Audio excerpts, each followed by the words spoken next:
Sebuah ledakan dahsyat terjadi di SPBU Jalan Letjen Suprapto, Pringgokusuman, Kota Yogyakarta, Selasa, 27 Mei 2025, siang. Insiden ini menyebabkan kepanikan di antara warga yang sedang antre pengisian bahan bakar minyak. Bahkan, beberapa orang terpental hingga jarak sekitar 10 meter akibat kekuatan ledakan tersebut. Menurut Ketua RW 3 Pringgokusuman, Rizal, ledakan terjadi secara tiba-tiba sekitar pukul 13 waktu Indonesia Barat.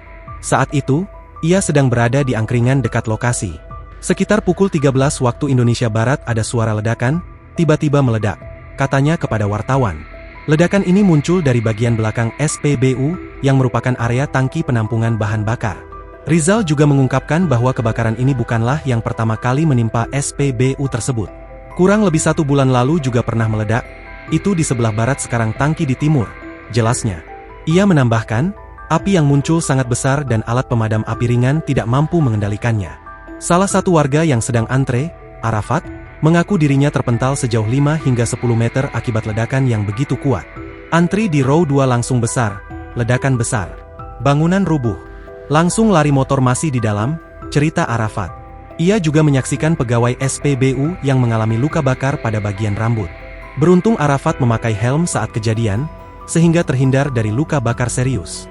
Petugas Public Safety Center 119 Daerah Istimewa Yogyakarta melaporkan 8 korban luka-luka akibat kejadian ini. 1 korban mengalami luka bakar serius dan segera dilarikan ke RSPKU Muhammadiyah Yogyakarta. 6 korban lainnya mengalami luka ringan dan mendapatkan perawatan di Puskesmas Gedong Tengen. 1 korban lain mendapatkan pertolongan di lokasi kejadian. Kepala Puskesmas Gedong Tengen, Trikusumo Bawono, menyampaikan kondisi korban yang paling parah. Paling berat yang dirujuk, di kepala sampai seluruh tubuh. Celananya sampai sobek-sobek, ujar Trikusumo. Meski demikian, korban tersebut masih sadar ketika dilarikan ke rumah sakit. Hingga kini pihak kepolisian dan instansi terkait masih melakukan penyelidikan untuk memastikan penyebab pasti dari ledakan dan kebakaran tersebut.